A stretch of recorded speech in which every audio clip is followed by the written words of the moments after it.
रात को नहीं आना। मैं जब फर्स्ट टाइम प्रेग्नेंट थी बहुत ही ज़्यादा मारते पीटते थे उस समय पे भी। तो मैंने सोचा कि मैं मर जाऊं जहर खा के। बहुत ही ज़्यादा पेट में भी लात मारता था, इतना बुरी तरीके से, लोगों के सामने भी। और खाना अगर ज़रा सा ख़राब बन जाए तो लोगों को दिखाता था गांव में सबको कि मेरी बीवी इतना ख़राब खाना बनाती है, देखो। जब आपके पति हाथ उठाते तो क्या आपके बच्चे आके रोकने की कोशिश करते थे? हाँ बोलते, तो वो खुद इतना ज़्यादा डर जाते थे कि उनके पैर हाथ कांपने लगते थे डर से। जब मेरी बेटी थी फर्स्ट टाइम, तो मैंने ऐसा सोचा था कि उसे भी जहर दे दूंगी और मैं भी खा के मर जाऊंगी। Hello everyone, welcome to our channel. बहुत बहुत शुक्रिया हम लोगों को इतना ज़्यादा प्यार देने के लिए। हमारी वीडियोस को आप लोगों ने इतना ज़्यादा शेयर किया, इतने सारे केसेस हमारे पास आ रहे हैं सिर्फ हमारी वीडियोस को देखकर। एक छोटी सी रिक्वेस्ट है, हमारे पास ना बहुत सारी कॉल्स आ रही हैं कि जी गोद लेना है या फिर शादियों के लिए। यहाँ पे प्लीज़ आप शादियों के लिए और गोद लेने के लिए कॉल ना करें।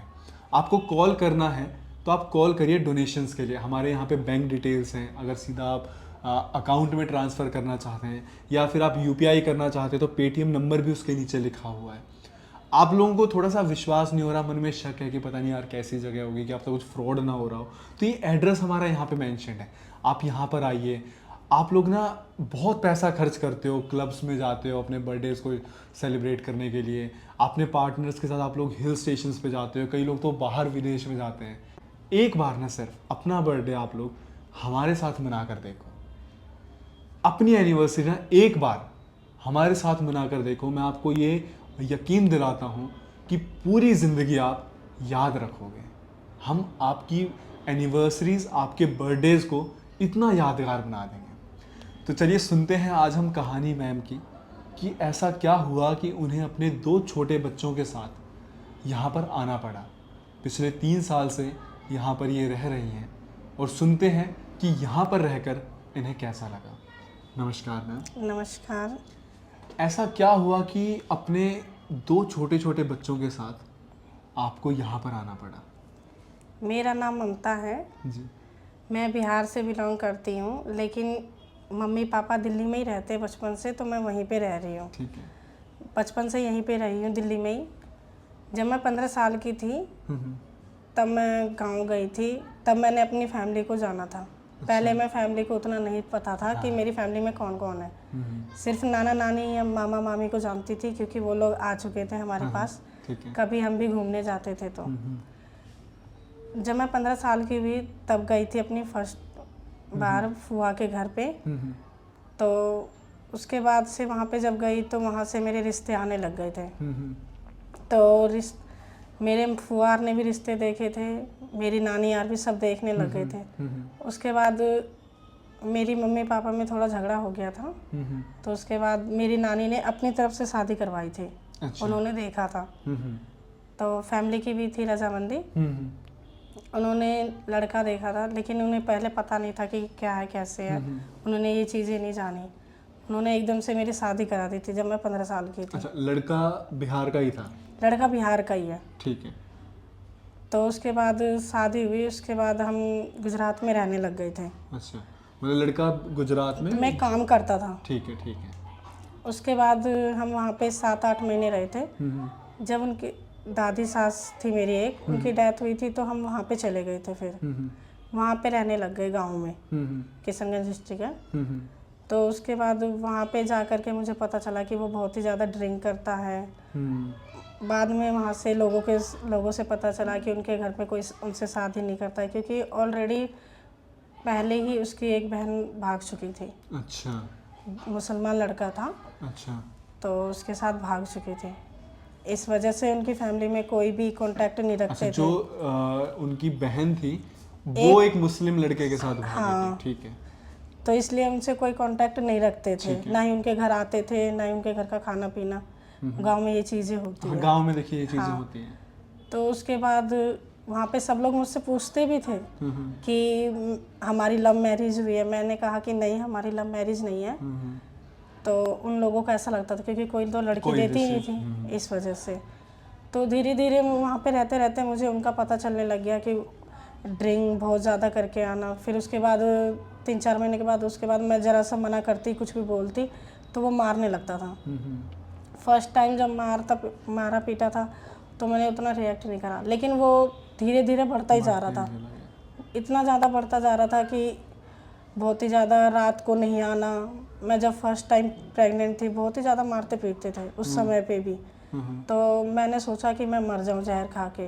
तो मेरे दादा ससुर का कहना था अगर तुम मर जाओगी तो एक तो पेट में है, उनकी भी जान लोगी और अपनी भी।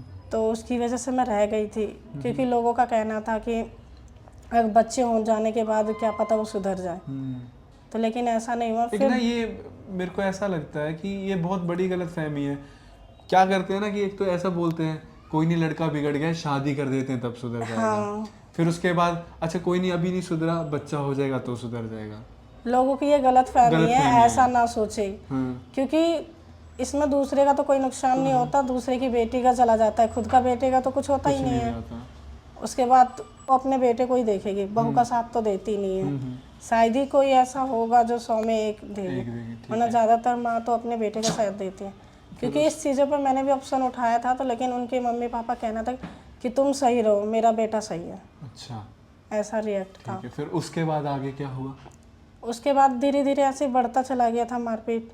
उसके बाद मैंने अपनी मम्मी पापा को भी एक बार कहा था, कई बार उन्होंने कहा था। तो मैं जब सेकेंड डिलीवरी थी मेरी, तो मैं यहाँ पे मम्मी पापा के साथ आ गई थी दिल्ली में। तो यहाँ पे 5-6 महीने रही थी।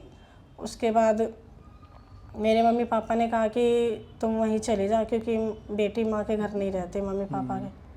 तो उसके बाद मैं वहीं चली गई दोबारा, वो पैर हाथ जोड़ के पकड़ के मम्मी के पापा के। तो फिर ले गया, कहा कि अगली बार से ऐसा नहीं होगा। तो वहाँ जाने के बाद दोबारा ये चीज़ें हो रही थी, बहुत ही ज़्यादा मारना पीटना, लोगों के सामने भी मारता पीटता था। अगर खाना भी थोड़ा सा ख़राब बन जाए तो उसके लिए भी मारता पीटता था। तो मतलब जैसे क्या थप्पड़ मारना क्या थप्पड़ नहीं, बहुत ही ज़्यादा पेट में भी लात मारता था, इतना बुरी तरीके से लोगों के सामने भी। और खाना अगर ज़रा सा ख़राब बन जाए तो लोगों को दिखाता था गांव में सबको कि मेरी बीवी इतना ख़राब खाना बनाती है, देखो। अच्छा। तो सब लोग भी मुझे फिर बोलते थे। फिर आगे क्या हुआ? आगे बहुत इतना ज़्यादा मारता पीटता था कि गला भी दबाता था बहुत ही ज़्यादा। दादा ससुर अगर छुड़ाते थे तो उनके ऊपर इल्ज़ाम लगाता था कि मैं उसके साथ फंसी हूँ, ये वो तेरा साइड ले रहा है, इसलिए बहुत ही ज़्यादा टॉर्चर करते थे। उनको भी मारता था अगर वो मुझे बचाते थे। अच्छा। उनको भी मारता था। तो उसके बाद जब बहुत ही ज़्यादा मारपीट होने लग गया, तो उसके बाद दादा ससुर की भी कुछ दिन बाद डेथ हो गई थी। अच्छा। उसके बाद वो घर में लोगों को ड्रिंक करके लोगों को लेके आता था, 12-1 बजे 2 बजे तक वो ड्रिंक करते थे, खाते पीते थे। हाँ, तो मुझे बहुत ज़्यादा ही डर लगता था। मैं रात भर सो नहीं पाती थी डर से, इस वजह से कि ताकि कुछ हो ना जाए। ऐसा एक बार हो चुका है कि मैं अकेली थी और एक आदमी आया था, वो बैठा हुआ था, अचानक से आ गया था। मैंने दरवाज़ा बंद करके रखा था, इसका पापा आया था, उसने खोल के वो चला गया। मुझे पता ध्यान नहीं आया, मैं सो गई थी।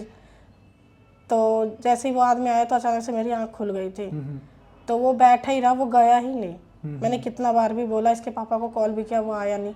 बाद में आया, वो आदमी वहीं बैठा रहा, वो गया नहीं। तो वो उल्टा मेरे ऊपर ही इल्ज़ाम लगा रहा था कि तू इससे फंसी हुई है, ये तूने इसको बुलाया है। तो उसके बाद तो कुछ नहीं, बहुत ही ज़्यादा होता था ऐसा। इस वजह से मैंने अपनी मम्मी पापा को भी बोला था। मेरे मम्मी पापा का कहना था कि तू मरे चाहे जिए, हमें फ़र्क नहीं पड़ता है। तो उसके बाद मैंने मम्मी पापा से भी कांटेक्ट। एक चीज़ मेरे को आप ये बताइए कि जैसे आपने अपनी मम्मी पापा से बात की तो उन्होंने बोला कि तुम मरे चाहिए, लेकिन शादी से पहले मतलब आपके जो अपने मम्मी पापा के साथ था वो बहुत अच्छा था, लगाव था? हाँ, उससे पहले तो लगाव अच्छी थी। ये मुझे ये चीज़ समझ नहीं आती कि शादी से पहले ना अपनी बेटी से बहुत लगाव रखते हैं, प्यार करते हैं, उसकी हर ज़रूरत को, उसकी हर परेशानियों को सुनते हैं, उसकी हेल्प करते हैं, समझते हैं। पर शादी होने के बाद बहुत सारे माँ बाप सीधा अपनी बेटी को ये जवाब दे देते हैं, क्योंकि जितने केसेस मायका में आ रहे हैं ना, वो सारे क्यों आ रहे हैं? वो सारे इसीलिए आ रहे हैं कि अगर जब ससुराल वाले परेशान कर रहे हैं तो मायके वाले रख ही नहीं रहे हैं। अगर मायके वाले ने रख लिया होता तो वो बेटियां यहाँ पे आती ही नहीं। पहले ससुराल वाले परेशान करते हैं, उसके बाद वो मायके जाती हैं, फिर मायके वाले 1-2 महीने बाद कह देते कि भाई तुम्हारी तो हमने शादी कर दी है, तुम यहाँ से जाओ, तुम हमारे ऊपर बोझ होगी। फिर उस बहन बेटी को समझ नहीं आता, फिर उसे यहाँ आना पड़ता है। तो ये मुझे समझ नहीं आता कि क्यों माँ बाप अपनी बेटी को पराया कर देते हैं शादी के बाद। फिर उसके बाद आगे क्या हुआ? उसके बाद भी फिर कुछ दिन तक ऐसे ही चलता रहा, बहुत ही ज़्यादा टॉर्चर हो रहा था। तो मैं बहुत ज़्यादा डरती थी, और ख़ासकर अपनी बेटी के लिए भी डर लगता था। तो वहाँ के लोगों का भी कहना था कि तुम्हारे मम्मी पापा कुछ नहीं कहते, अब मैं उन्हें कुछ कह भी नहीं सकती। तो वो लोग ऐसे ही सवाल करते तुम्हारे माँ बाप कैसे हैं, वो लोग बोलते भी थे। अच्छा। तो उसके बाद से अब मेरी बेटी बड़ी होने लग गई थी, उसे ये चीज़ें समझ आ रही थी। छोटी है लेकिन उसे समझ में आता है ये सारी चीज़ें। तो उसके बाद मेरी बेटी का कहना था कि मम्मी यहाँ पे हम नहीं रहेंगे, नाना के घर चलो, नाना घर। बहुत ज़्यादा टॉर्चर कर बोलती थी मुझे। तो इस वजह से मैं फिर यहाँ पे आई थी अपनी मम्मी के साथ। अच्छा, जो आपके पति थे वो आपकी बेटी और आपके बेटों के सामने भी मारते थे? आप यहाँ? हाँ, उनके सामने भी मारते थे। वो बहुत ज़्यादा डर जाते थे इस चीज़ को लेके, इसलिए उनका कहना था कि मैं वहाँ से चली जैसे जाऊँ। वो उस टाइम पे जब आपके पति हाथ उठाते तो क्या आपके बच्चे आके रोकने की कोशिश करते थे? हाँ, बोलते थे। वो खुद ज़्यादा इतना ज़्यादा डर जाते थे कि उनके पैर हाथ कांपने लगते थे डर से, क्योंकि वो छोटे थे और उन्हें उनके मन में ये डर बैठा हुआ था। और आज तक भी है। वो कभी ये नहीं कहते कि मुझे अपने पापा के पास जाना है, कभी आज तक नहीं कहते। ठीक है, फिर उसके बाद आप अपने नाना के घर आ गए? हाँ, मेरी मम्मी जब आई थी, मेरे नाना की डेथ हुई थी, तो मम्मी आई थी वहाँ पे मिलने के लिए मुझसे। तो मैंने अपनी मम्मी को कहा था कि मैं मर जाऊंगी अगर मुझे लेके नहीं जाओगी। तो बहुत ज़्यादा ही मैंने बोला मम्मी को। तो मम्मी ने ये चीज़ें मेरी बातें समझी, तो वो पापा से जिद करी, उसके बाद मेरे को लेके आई। उसके बाद भी यहाँ पे मैंने 5-6 महीने रही। तो उसके बाद पापा का कहना था कि दोबारा चली जाओ। तो उस समय मैंने कुछ नहीं कहा। उसके बाद मैंने अचानक से मैंने यूट्यूब पे ये देखा था। मेरी बहन भी यहाँ पे पहले रहती थी। अच्छा। पढ़ाई करती थी। तो वो मुझे यहाँ पे लेके आई थी। यहाँ के बारे में बताइए। हाँ। अच्छा, और जैसे जब आप अपने पापा मम्मी के पास आ गए थे, 5-6 महीने वहाँ पे रहे थे, तो कभी आपके पति का कॉल नहीं आता था, फोन वगैरह? कॉल आते थे ससुराल वो कहते थे कि आ जाओ वापस, अब नहीं मारूंगा, अब अच्छे से बहुत ज़्यादा ही कॉल आते थे। मेरे सास ससुर का भी, और कई बार लेने भी आए थे हस्बैंड। अच्छा। यहाँ पे भी आए हैं, लेकिन मैं गई नहीं हूँ। अच्छा। क्योंकि बहुत इतना अकेले रहना वहाँ पे बहुत ही मुश्किल है। वो अपने बेटे का साथ देते हैं, कल को कुछ हो जाएगा तो वो तो जिम्मेवार नहीं। और वहाँ की सोसाइटी इतनी बुरी है कि कह नहीं सकते हम। आसपास का माहौल बहुत ही ज़्यादा ख़राब है। ठीक है, फिर जब आप यहाँ पे आ गए थे, तो यहाँ पे अब आपको 3 साल हो चुके हैं। हाँ। तो क्या उस दौरान में भी आपके पति का फ़ोन आता है, या यहाँ पे भी लेने आए कभी वो? हाँ, लेने आए थे, ससुर भी आए थे और मेरे हस्बैंड भी आए थे, लेकिन मैं नहीं गई। अच्छा, उन्होंने बहुत कोशिश करी, माफ़ी मांगी, पर आप फिर भी नहीं गए? नहीं। ऐसा क्यों? मेरे बच्चे जाना नहीं चाहते हैं। अच्छा। वो बहुत ज़्यादा डरे हुए हैं, और वहाँ पे कोई फ्यूचर नहीं है, क्योंकि वो कमाता नहीं है। और जो भी चीज़ें थी हमारी प्रॉपर्टी, वो सारी बेच करके वो खा रहा है, दारू पी रहा है। ऐसा नहीं है कि हमारे पास किसी चीज़ की कमी थी, सब कुछ था, लेकिन सब कुछ वो बेच के खा गया है। वो कुछ है ही नहीं। अच्छा। और बच्चे वहाँ पे, मेन चीज़ ये है कि बच्चे नहीं जाना चाहते हैं। नहीं जाना चाहते, क्योंकि वही है ना कि बच्चों ने ऐसी ऐसी चीज़ें देख ली कि एक बाप उनकी माँ पर हाथ उठा रहा है, ऐसे अच्छा गाली गलौज करना। बच्चों को भी गाली देता था और मारता भी था, इतने छोटे छोटे बच्चों को। हाँ। अच्छा, इसके बाद जब आप यहाँ पे आ गए थे, आपको इस टाइम पे 3 साल हो गए यहाँ पे रहते हुए, तो आपकी कैसे यहाँ पे आके ज़िंदगी बदल गई?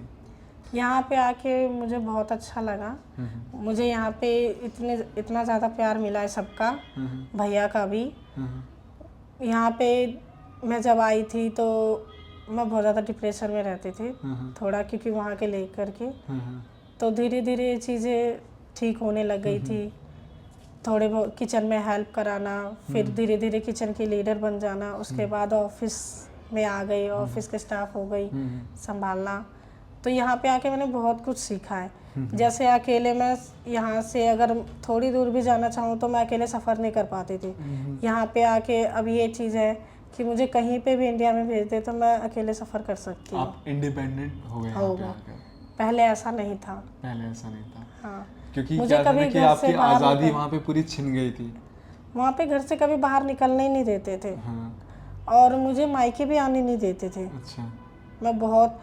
मैं मायके अपने 2 बार आई हूँ, 3 बार आई हूँ। हाँ। 8 साल की शादी में सिर्फ 3 बार अपने मायके आई थी। वो भी जब आपके पति परेशान करते थे, आपके पास कोई ऑप्शन नहीं हुआ तो वहाँ से आ। हाँ, बहुत बार ऐसा हुआ होगा कि मम्मी आपको पापा भी नहीं लेके आते थे, वो भी डायरेक्ट मना कर देते थे। इसलिए कभी कभी मेरा भी आने का मन नहीं करता, लेकिन बहुत ज़्यादा जब परेशान हो जाती थी तो मैं आ जाती थी। बहुत बार ऐसा हुआ होगा कि बिल्कुल ऐसे ख्याल आए होंगे कि अब तो मैं मर जाती हूँ, मेरी कई जिंदगी बार में। मैंने ऐसा सोचा भी, जब मेरी बेटी थी फर्स्ट टाइम, तो मैंने ऐसा सोचा था कि उसे भी जहर दे दूंगी और मैं भी खा के मर जाऊंगी। लेकिन फिर भी तभी भी मेरे दादा ससुर जिंदा थे, तो उनका कहना ये था कि अगर तुम मर गई और अगर बेटी जिंदा रहेगी तो उसको कौन देखेगा, अगर तुम जिंदा रह गई या बेटी मर गई तो उसके बाद कौन देखेगा, तुम तो बिना बच्चे के रह पाओगी। तो इस चीज़ को लेके मैं बहुत ज़्यादा थी। पर आपने मतलब तब हिम्मत तो रखी। उसके बाद तो, क्योंकि अगर बच्चे को कुछ हो जाए, मैं जिंदा रह गई तो कोई है ही नहीं मेरी वैल्यू, मैं उनके बिना रह ही नहीं सकती। और ऊपर से एक पाप और लग जाएगा। पाप तो वो लोगों का तो काम है कहना, लेकिन फिर भी खुद का अगर बच्चे अगर अपने हाथों से मार दे तो कैसा फील तो वही तो मैं कह रहा हूँ कि एक पाप और लग जाएगा कि अपने बच्चे को भी मार दिया और पूरी जिंदगी उस चीज़ का गिल्ट रह जाएगा। आपने हिम्मत रखी, आपने धैर्य रखा। हाँ, ये था कि मैंने बहुत मुश्किलों में भी हिम्मत रखी ज़्यादा, है। हाँ, और भगवान से प्रार्थना करते रहे कि बस ये वक्त निकल जाएगा। हाँ, आज आप पिछले 3 साल से बिल्कुल टेंशन फ्री हो। हाँ, टेंशन कोई फ्री हूँ सर मैं। दर्द, जो परेशानी, टेंशन, डिप्रेशन सब खत्म। सब खत्म है, अब कुछ नहीं है। अब तो मतलब अच्छी लाइफ है, मेरे बच्चे यहाँ पे पढ़ाई भी कर रहे हैं, अच्छे फ्यूचर है, मैं भी पढ़ाई कर रही हूँ। अच्छा, आप भी पढ़ाई कर रहे हो? हाँ, आप इस टाइम पे क्या कर रहे हो? मैं 10th ओपन से कर रही हूँ, कंप्यूटर भी सीख रही हूँ। कंप्यूटर भी कर रहे हो? हाँ, ठीक है। यहाँ पे आके मतलब एक तरीके से आपको एक नई जिंदगी मिल गई। हाँ, जो फैसिलिटीज आपके ससुराल में, आपके मायके में नहीं मिली, वो चीज़ें यहाँ पे अभी मिली जैसे आपने देखा कि 10th ओपन से कर रही हैं, कंप्यूटर का कोर्स कर रही हैं, उससे होगा क्या? उससे ये इंडिपेंडेंट हो जाएंगे। मैं हमेशा कहता हूँ एक बहन बेटी का ना इंडिपेंडेंट होना बहुत ज़रूरी है। उससे एटलीस्ट ग्रेजुएशन तक पढ़ना बहुत ज़रूरी है, ताकि लाइफ में कितनी भी मुश्किल से मुश्किल सिचुएशन क्यों ना आ जाए, एक टाइम पर आकर ना सब आपका साथ छोड़ देंगे। ससुराल वाले आपको तंग करेंगे, मायके वाले भी एक टाइम पे आके जब आपका साथ छोड़ देंगे, तब भी आप किसी पे डिपेंड नहीं होगे। आपको कंप्यूटर का आपने कोर्स किया हो, ग्रेजुएशन की हो, तो आप हार नहीं मान सकते। आजकल के ज़माने में लड़कियों को ज़्यादातर पढ़े लिखे होना ज़रूरी है। अच्छा, आप मेरे को एक चीज़ बताओ कि 2 बच्चे हो गए हैं आपके, इतना सब कुछ आपने देखा, फिर आपके दिमाग में ये ख्याल कैसे आया कि मुझे 10th भी करनी है ओपन से और मुझे कंप्यूटर का कोर्स भी करना है? क्योंकि मैं चाहती हूँ कि मैं अगर अपने पैरों पे खड़ी रहूँगी तो मैं अपने बच्चों को संभाल सकती हूँ कभी, इसलिए मैं आगे की पढ़ाई भी करना चाहती हूँ और कोर्स भी। अच्छा, इसके आगे आप क्या करोगे? अभी फिलहाल तो ऐसा कुछ सोचा नहीं है। आगे अभी और कुछ नहीं सोचा? फिर आप 12th भी करोगे? हाँ, उसके बाद मैं आगे की पढ़ाई कंटिन्यू करूँगी। अच्छा, यहाँ पे जैसे जो आप ये कोर्स कर रहे हो उसमें पैसा भी लगता होगा। देखिए, आप यहाँ पे कोई जॉब तो कर नहीं रहे हो, नहीं है ना? आप जो कोर्स कर रहे हो कंप्यूटर का हो गया, चाहिए हो गया, इसमें पैसा भी लगता होगा। तो वो सारा पैसा कहाँ, मतलब कौन पे करता है? यहाँ के भैया ही करते भैया हैं। पे करते हैं मतलब आपसे? लेकिन लिया कुछ भी नहीं जाता? नहीं। तो ये हमारी मायका स्वीट मुझे होम की कभी भी खासियत ज़रूरत है। होती है किसी भी चीज़ की तो मैं यहाँ से पैसे लेती हूँ और मुझे हेल्प भी मिलता है। ये देखिए, ये मायका स्वीट होम की खासियत है। ये आपको पूरे इस दुनिया में ऐसा कोई अनाथ आश्रम नहीं मिलेगा। यहाँ पे पढ़ाया जाता है। कोई भी महिला रह रही है, अगर चाहे उसकी एज कितनी भी है, अगर वो कोई कोर्स, यहाँ पे सिलाई का भी कोर्स होता है, पार्लर का भी कोर्स है, सब कुछ अविनाश जैन जी जो यहाँ के फाउंडर हैं वो करवाते हैं और आपसे 1 रुपया भी नहीं लिया जाता। खाने से लेके हर एक व्यवस्था बिल्कुल फ्री ऑफ कॉस्ट। अच्छा, आप जैसे कि किचन भी आपने संभाली है, तो आप बताइए कि यहाँ पे जो खाना बनता है, जो चीज़ें आ रही हैं, वो किस क्वालिटी की आती हैं? यहाँ पे जो भी सामान आता है अच्छी क्वालिटी की होती है। और यहाँ क्या एक बार भी आपको ऐसा लगता है कि चल यार एक अनाथ आश्रम ही है, कुछ भी ला के डाल दिया, अरे ये कैसा खाना है? आपको एक बार भी कुछ ऐसा फील हुआ? नहीं, ऐसा कुछ नहीं हुआ है। बिल्कुल बेस्ट सामान, बेस्ट से बेस्ट खाना मिलता है। घर से भी अच्छा मिलता है। घर से भी अच्छा मिलता है। अच्छा, यहाँ पे मैं आपको बताऊँ, हर रोज़ के मेन्यू फिक्स होते हैं। हाँ। मंडे को क्या बनेगा, ट्यूसडे को क्या बनेगा, और इतने सारे आप लोग जो डोनर्स हैं वो यहाँ पे आते रहते हैं बर्थडे सेलिब्रेट करने। तो कोई यहाँ पे अपने मनपसंद की जो डिशेज़ हैं वो बनवाता है, सारे बच्चों को सर्व करवाते हैं। हाँ। अच्छा, पिछले 3 साल में आपने यहाँ पे बहुत सारे केसेस देखे होंगे जिनकी कंडीशन आप जैसी थी। कई लोग ऐसे होंगे जिनकी कहानी आपसे भी दर्दनाक होगी। हाँ, यहाँ पे मैंने बहुत से बहुत से केसेस केसेस देखे देखे हैं। मेरे सामने बहुत से केस सॉल्व भी हुए हैं, अपने घर पे सेटल भी हुए हैं। कई केसेस ऐसे हैं कि वो एक दिन में ही आते हैं, एक दिन में ही सेटल भी हो जाते हैं। हाँ, अब मैं आपको ये एक्सप्लेन करता हूँ जो अभी ममता जी ने ये बातें बोली कि सेटल होना, सोल्व होना, इसका क्या मतलब है। जैसे कई बार क्या होता है ना कि दो पार्टनर जो हैं, एक हस्बैंड एक वाइफ है, उनके आपस में कोई बात हो गई, बहस हो गई, लड़ाई हो गई, या फिर कई बार क्या होता है पति बाहर गया, उसको किसी ने भड़का दिया, तेरी पत्नी तो ऐसी है, ये है, और आके भाई उसने झगड़ा कर लिया, पत्नी को गुस्सा आ गया, पत्नी उठ के आ गई मान लो इस अनाथ आश्रम में। तो फिर क्या होता है, जब कुछ दिन हो जाते हैं तो पति को अपनी गलती का एहसास होता है, फिर वो फ़ोन करता है कि भाई तू वापस आ जा। तो उस टाइम पे उनको यहाँ बुलाया जाता है, उस हस्बैंड को और उस वाइफ को, दोनों को बैठ के यहाँ के जो फाउंडर है अविनाश जैन जी, वो उनकी काउंसलिंग करते हैं, उनको बैठ के समझाते हैं, जो भी उनके बीच के मिसअंडरस्टैंडिंग्स है ना उनको दूर किया जाता है। मैं ये नहीं कह रहा कि सिर्फ वाइफ सही है या फिर सिर्फ हस्बैंड सही है, यहाँ पे दोनों को समझाया जाता है और इस तरीके से बातचीत से उस केस को सोल्व कर दिया जाता है और वो लोग फिर से खुशी खुशी साथ रहने लगते हैं। मैं आप लोगों को एक बहुत ही इंटरेस्टिंग फैक्ट बताता हूँ कि 5000 से ज़्यादा केसेस अब तक यहाँ पे सोल्व हो चुके हैं। अगर ये माइका स्वीट होम नहीं होता तो जो ये 5000 केसेस यहाँ पे सोल्व हुए हैं, आज ये कोर्ट कचहरियों में पड़े होते और ये डाइवोर्स के चल रहे होते। कितने सारे ऐसे केसेस जो डाइवोर्स की कगार पे थे या फिर जिनके डाइवोर्स हो चुके थे, आज उन सबको रीसेटल करके वो लोग खुशी खुशी अपने परिवार के साथ रह रहे हैं। सिर्फ बातों का ही तो खेल है, ये बातें ही हैं जो घर को बना भी देती हैं और उजाड़ भी देती हैं। तो ये बहुत ही बेहतरीन काम अविनाश जैन जी कर रहे हैं। ये जो जगह है, अगर आपको आपके मन में कोई भी शंका है तो आप उसको दूर करने के लिए एड्रेस यहाँ पे मेंशन है, आप यहाँ विजिट करिए, आप यहाँ पे घूमिए, आप 1 दिन रुकिए, 2 दिन रुकिए। ये कोई टूरिस्ट प्लेस नहीं है कि पता चला दिल्ली घूमने आए हो, होटल में रहने की बजाय यहाँ 2 दिन रह लेते हैं। कोई टूरिस्ट प्लेस नहीं है, अपनी श्रद्धा भाव से आइए, यहाँ पे 1 दिन 2 दिन बच्चों के साथ गुजारिए। आपके मन में जितने सवाल हैं, आपकी लाइफ की जितनी टेंशन्स हैं, वो सारी दूर हो जाएंगी जब आप इन बच्चों को देखोगे, इन बहन बेटियों को, इन महिलाओं को देखोगे कि जिनके रिश्ते जो अपने खून के थे उन्होंने इन्हें ठुकरा दिया, फिर भी वो खुशी खुशी आज अपनी ज़िंदगी बिता रहे हैं। तो आप लोग जो मोह माया में लगे ना, यार मेरे पास ये नहीं है, मेरा वो नहीं है, मेरा ये रह गया, वो रह गया, आपकी वो सारी मोह माया दूर हो जाएगी। छोटा सा काम अविनाश जैन जी कर रहे हैं, हालांकि उसको सपोर्ट सिर्फ आप लोग कर रहे हो। अगर आप लोगों को हमें सपोर्ट करना है, ये हमारी बैंक डिटेल्स हैं, ये हमारा पेटीएम नंबर है, आप हमें सपोर्ट भी कर सकते हो। बहुत बहुत शुक्रिया। उम्मीद करता हूँ कि मैम की जर्नी से आप कहीं ना कहीं इंस्पायर हुए होंगे। बहुत कुछ इन्होंने फेस किया अपनी ज़िंदगी में, लेकिन पिछले 3 साल से ये बहुत खुशी खुशी यहाँ पे रह रही हैं। बहुत बहुत शुक्रिया। जितना ज़्यादा हो सके हमारी वीडियोस को आप शेयर करो। आपका एक शेयर शायद किसी ज़रूरतमंद इंसान तक इस वीडियो को पहुँचा दे और उसको एक अच्छी ज़िंदगी आगे मिल जाए। बहुत बहुत शुक्रिया।